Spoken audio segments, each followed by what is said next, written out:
वडोदरा पर एक और संकट, कोरोना ब्लैक फंगस के बाद एमआईएस का खतरा। बच्चों में एमआईएस का खतरा है। एमआईएस यानी multi system inflammatory syndrome in children. Corona से ठीक हो रहे बच्चों में एमआईएस का खतरा है। वरिष्ठ बाल रोग विशेषज्ञ डॉक्टर अशोक गुप्ता का बयान सामने आया है। बच्चों में कुछ अंगों में इस बीमारी के चलते सूजन आ रही है।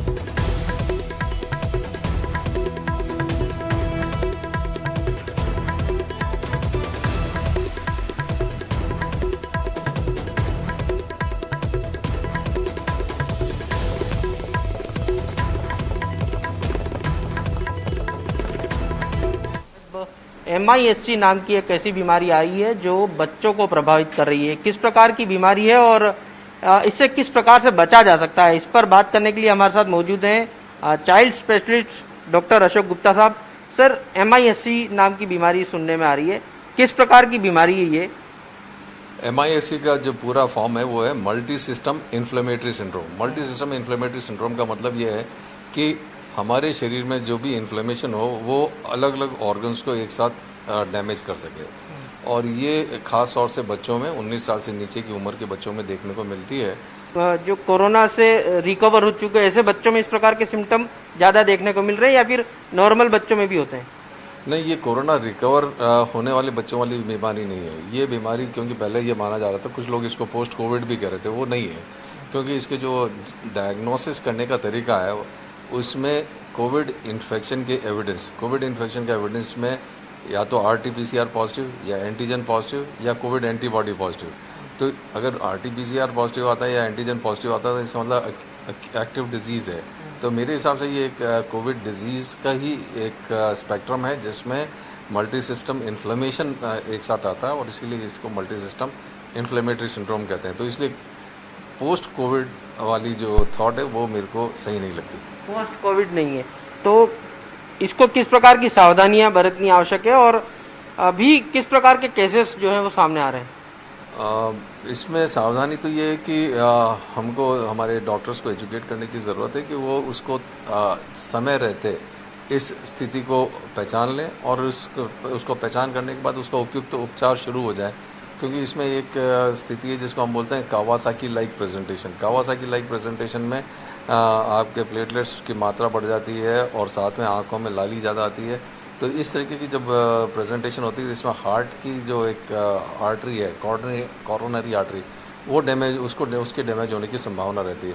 तो ऐसे स्थिति में हमको एक स्पेशल इंजेक्शन है जिसको बोलते हैं IVIG, ये देने की ज़रूरत पड़ती है। तो महत्वपूर्ण बात क्या रहेगी कि हमें एक तो डॉक्टर्स को एजुकेट करने की ज़रूरत है और साथ में इस समस्या को समय रहते पहचान के और सही उपचार करने से इन बच्चों की गंभीरता से बचाया भी जा सकता है और समस्या को कम किया जा सकता है। परिजन कैसे जानेंगे कि बच्चों को इस प्रकार के लक्षण दिख रहे हैं?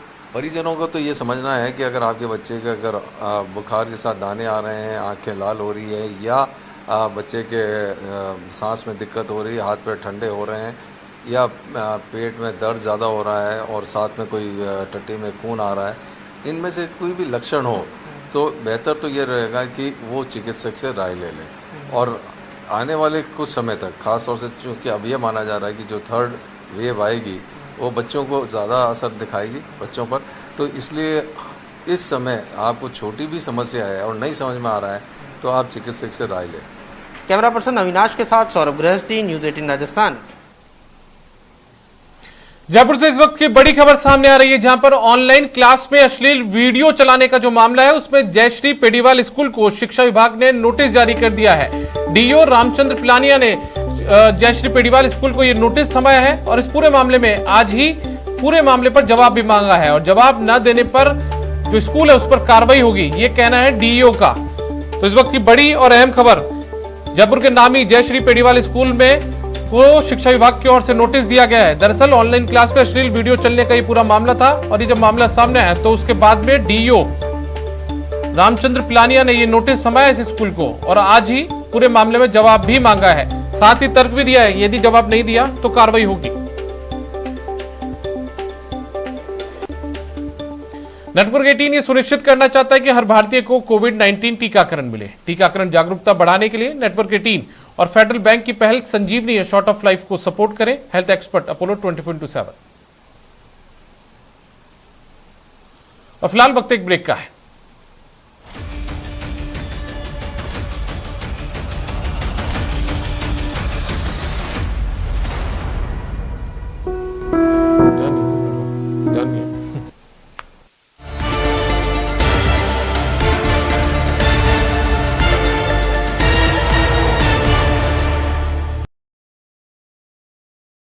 ब्रेक के बाद स्वागत है आपका। आगे बढ़ते हैं। कोरोना महामारी के दौर में आपको दो तरह के लोग मिलेंगे, एक जिम्मेदार और दूसरे बेपरवाह।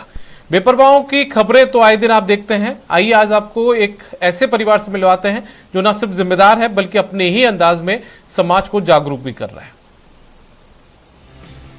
अजमेर के ब्यावर शहर में रहने वाले सत्यनारायण शर्मा के परिवार की इन दिनों सोशल मीडिया पर खूब तारीफ हो रही है। और क्यों न हो, इन्होंने कोरोना वैक्सीन के प्रति लोगों को जागरूक करने का अनूठा तरीका जो इजाद किया है।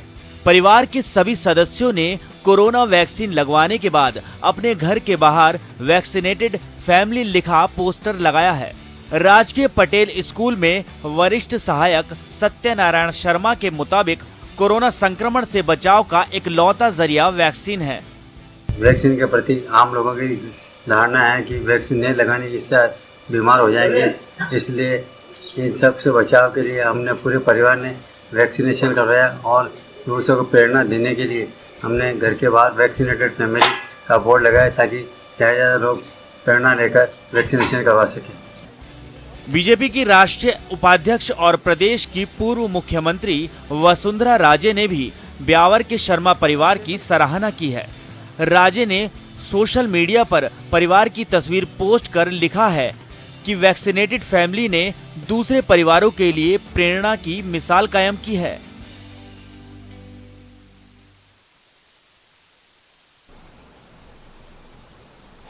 एक तरफ कोरोना ने लोगों का स्वास्थ्य बिगाड़ रखा है, दूसरी तरफ समाज के एक बड़े वर्ग की रोजी रोटी पर संकट आ गया है। लोग ये नहीं समझ पा रहे हैं कि करें तो करें क्या, जाएं तो जाएं कहां।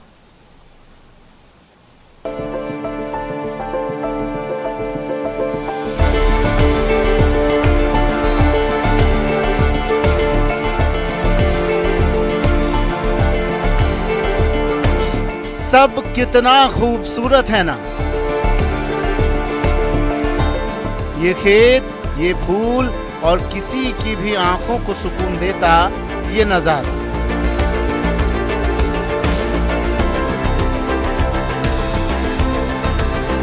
लेकिन इन्हें उगाने वालों की उम्मीदें अब दम तोड़ने लगी हैं। अपने फूलों को यूं चहकते देखकर भी आंखों में कोई चमक नहीं है। तस्वीरें सवाई माधोपुर की हैं।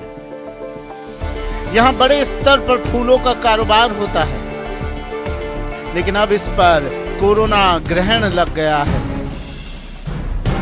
कोरोना और लॉकडाउन की वजह से फूल व्यापार ठप हो चुका है।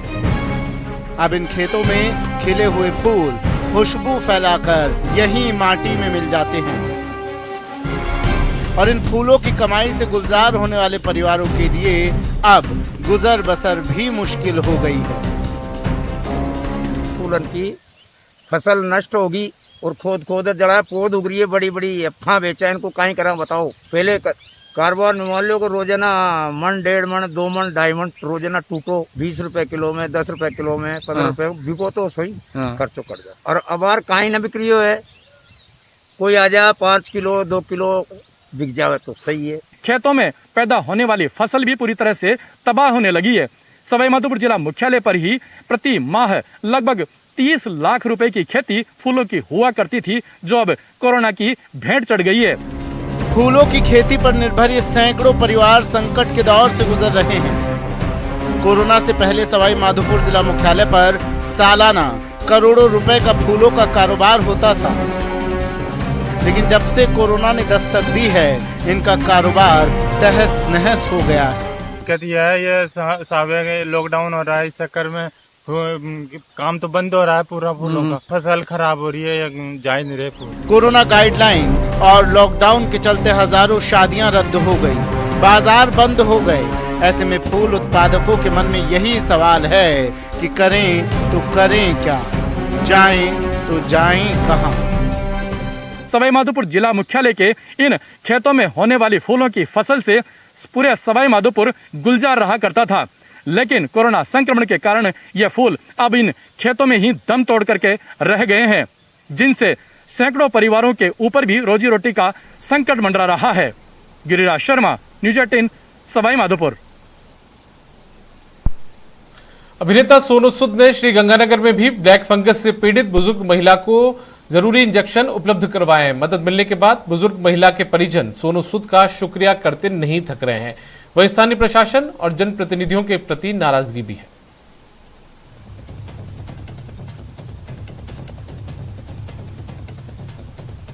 ਜਿਹੜੀ ਦਿਨ ਰਾਤ ਪੂਰੀ ਮਿਹਨਤ ਕਰਕੇ ਲੱਗੀ ਹੋਈ ਹੈ ਬਿਨਾਂ ਥੱਕੇ, ਜਦ ਕਿ ਅਸੀਂ ਥੱਕ ਜਾਂਦੇ ਹਾਂ ਕਿ ਹਾਂ ਰਾਤ ਹੋ ਗਈ ਦਿਨ ਹੋ ਗਈ, ਇਹ ਕੁਝ ਨਹੀਂ ਦੇਖ ਰਹੇ, ਦਿਨ ਰਾਤ ਲੱਗੇ ਹੋਏ ਹੈ, ਰੱਬ ਦਾ ਰੂਪ ਬਣੇ ਹੋਏ ਹੈ। ਹੱਥ ਜੋੜ ਬੇਨਤੀ ਹੈ ਸਾਰਿਆਂ ਨੂੰ ਕਿ ਪਲੀਜ਼ ਮਦਦ ਕਰੋ ਜਿੰਨੀ ਹੋ ਸਕਦੀ ਹੈ। ਮੇਰੇ ਮੰਮੀ ਦਾ ਨਾਮ ਮਨਜੀਤ ਕੌਰ, ਟਾਂਟੀਆ ਹਸਪੀਟਲ ਗੰਗਾਨਗਰ ਹੈਗੇ ਨੇ, ਜੇ ਕਿਸੇ ਨੂੰ ਪੁੱਛਣਾ ਵੀ ਹੈਗਾ ਪੁੱਛ ਸਕਦੇ ਹੋ। ਮੇਰਾ ਬ੍ਰਦਰ ਉੱਥੇ ਹੈਲਪ ਆਊਟ ਕਰ ਰਿਹਾ, ਨਾਲ ਉਹਨਾਂ ਦੇ ਮੰਮੀ ਕੋਲ ਹੈਗਾ। ਤੇ ਸ਼ੁਕਰ ਹੈ ਪ੍ਰਮਾਤਮਾ ਦਾ ਕਿ ਅੱਜ ਵੀ ਦੁਨੀਆ ਵਿੱਚ ਐਸੇ ਲੋਕ ਹੈਗੇ ਨੇ ਜਿਹੜੇ ਨਿਸਵਾਰਥ ਭਾਵ ਨਾਲ ਕਿਸੇ ਹੋਰ ਦੀ ਸੇਵਾ ਕਰਨ ਲੱਗੇ ਹੋਏ ਨੇ। मैं तहे दिल से हाथ जोड़ के सोनू भाई का आभार व्यक्त करूंगा कि मेरी माता को लड़ने के लिए उन्होंने लाइपोसोमल एम्पुटेशन भी उपलब्ध कराए और ये भी वादा किया कि मैं एंड तक मदद करता रहूँगा। हमारी पूरी टीम, मैं, कमल, विनोद, मोनिका, हमारा पूरा स्टाफ दिन रात कोरोना पीड़ितों की सेवा में लगा हुआ है। पर बिना उस बुलेटिन में फिलहाल इतना ही। नमस्कार।